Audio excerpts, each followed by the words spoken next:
lanjutan yang telah kita bahas. Di antara yang paling penting tiada lain adalah menghadapkan, mengarahkan, memposisikan mayit ke arah kiblat. Karena ini di antara yang masih kurang perhatian di antara kita, maka seyogianya hal ini perlu jadi perhatian, karena ternyata Rasulullah menyatakan bahwa di antara dosa-dosa besar adalah melanggar kiblat, melanggar Baitul Haram sebagai kiblat ketika hidup dan sudah mati. Menunjukkan bahwa pada saat begitu wafat, mayit harus dihadapkan ke arah kiblat. Mayit sendiri sudah inqata'a amaluhu, tetapi bagi yang hidup tentu akan diminta pertanggungjawaban, karena justru yang hiduplah yang melanggar ketentuan arah kiblat itu. Kemudian masuk kepada masalah selanjutnya, memandikan mayit. Sebagaimana yang kita maklumi bahwa di antara pengurusan jenazah adalah memandikan mayit, meskipun nanti ada pengecualian mayit-mayit tertentu yang tidak dimandikan, bahkan jangan dimandikan, bahkan kotoran-kotoran yang menempel pada dirinya pun nanti akan terbawa ke dalam liang lahat. Dalam hal inilah Siti Aisyah pernah menyampaikan sabda Rasulullah sallallahu alaihi wasallam, an Aisyah qalat,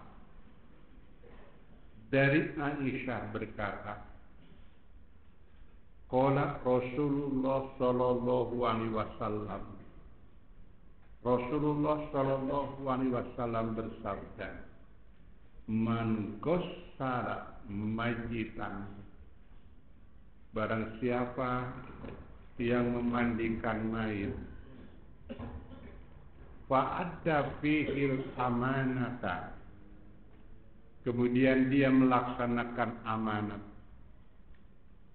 walam yafshu alaihi ma yakunu minhu, dan tidak menyebarkan cacat yang ada pada mayit, inda dalika kharaja min dunubihi kayaumi waladatu ummu, ketika itu dia keluar dari dosa-dosanya sebagaimana ketika dia dilahirkan ibunya.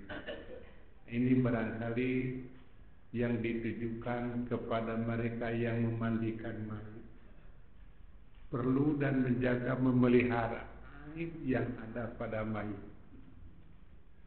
Barangkali kita mungkin sewaktu-waktu tidak sadar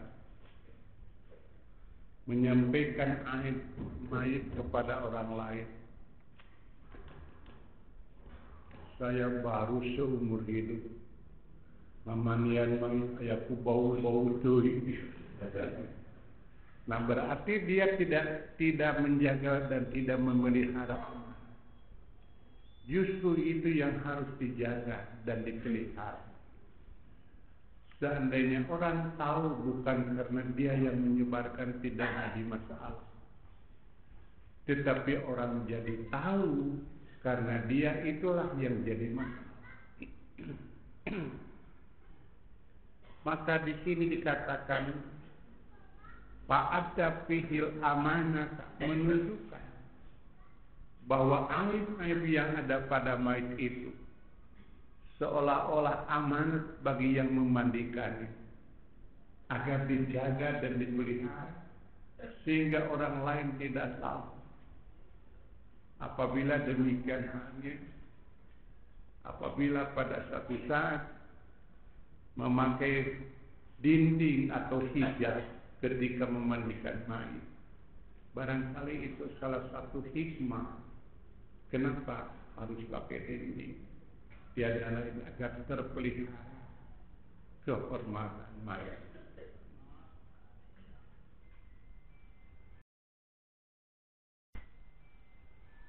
Selanjutnya, yang memandikan pun perlu hati-hati. Tidak perlu dipaksakan,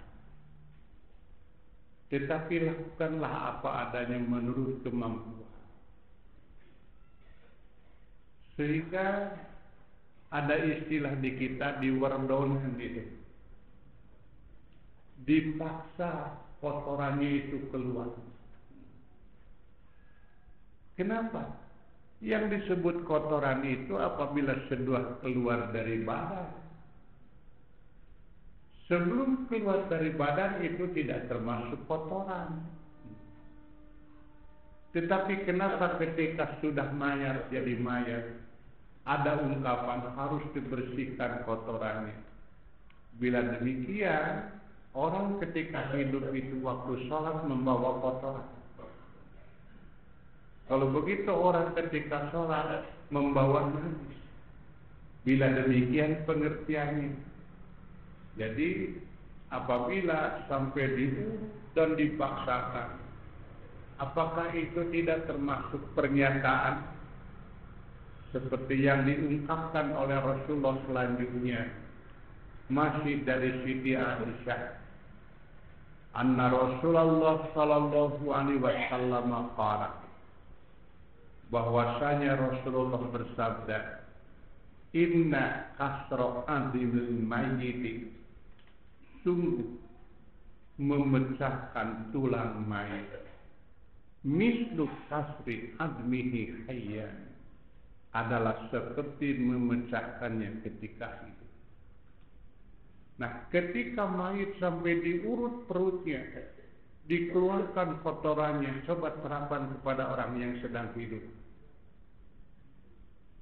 Seperti itu, bila orang yang hidup dipaksakan dikeluarkan kotorannya, akan jadi gangguan secara fisik, berarti bagi mayit pun sama. Nah, dengan ungkapan hasri admil mayiti, nanti akan berkembang. Ini nanti hubungannya dengan masalah kemajuan teknologi dalam bidang kedokteran. Apa yang disebut transplantasi dari organ-organ tubuh. Apakah dibenarkan? Katakanlah ada ginjal, ada jantung, kemudian yang lain-lainnya. Apakah tidak termasuk? Ini yang dinyatakan mislu kasri admi hayy, seperti memecahkannya ketika sedang hidup. Pada asalnya adalah yang seperti itu terlarang. Apabila sesuatu yang terlarang, dalam arti nanti kita akan menghadapi yang disebut madarat. Apabila sesuatu yang terlarang, dalam arti nanti kita akan menghadapi yang disebut madarat. Kebalikannya, sesuatu yang boleh dilakukan.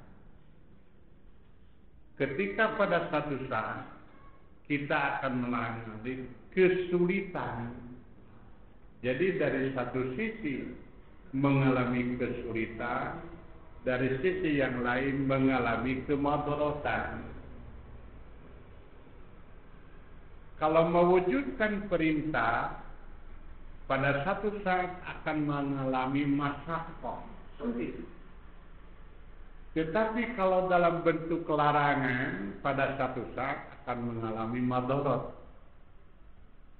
Maka dalam hal ini, seperti yang pernah kita bahas, al-masyaqqatu tajlibut taysir, bahwa kesulitan itu akan menarik kemudahan. Maka demikian pula kemadaratan, ad-daruratu tubihul mahdzura. Kemadaratan itu membolehkan yang dilarang. Ini perlu digarisbawahi, bukan menghalalkan, tetapi membolehkan. Daging babi itu hukumnya haram. Ketika pada satu saat orang terpaksa dan terdesak, mau tidak mau, dia harus makan daging babi. Maka ketika dia memakan daging babi yang asalnya terlarang, tetapi karena darurat, maka kedarurat ini bukan menghalalkan daging babi, tetapi membolehkan memakan daging babi. Kalau dokter tak boleh melihat orang perempuan, ya? Kalau boleh mah kena jadi dokter. Sama saja dokter pun haram melihat aurat perempuan. Tetapi apakah harus perem itu? Harus memejamkan mata ketika memeriksa pasiennya. Inilah yang dimaksud ad-daruratu tubihul mahdzura. Bahwa karena darurat membolehkan yang dilarang, bukan menghalalkan. Tetap saja hukumnya haram.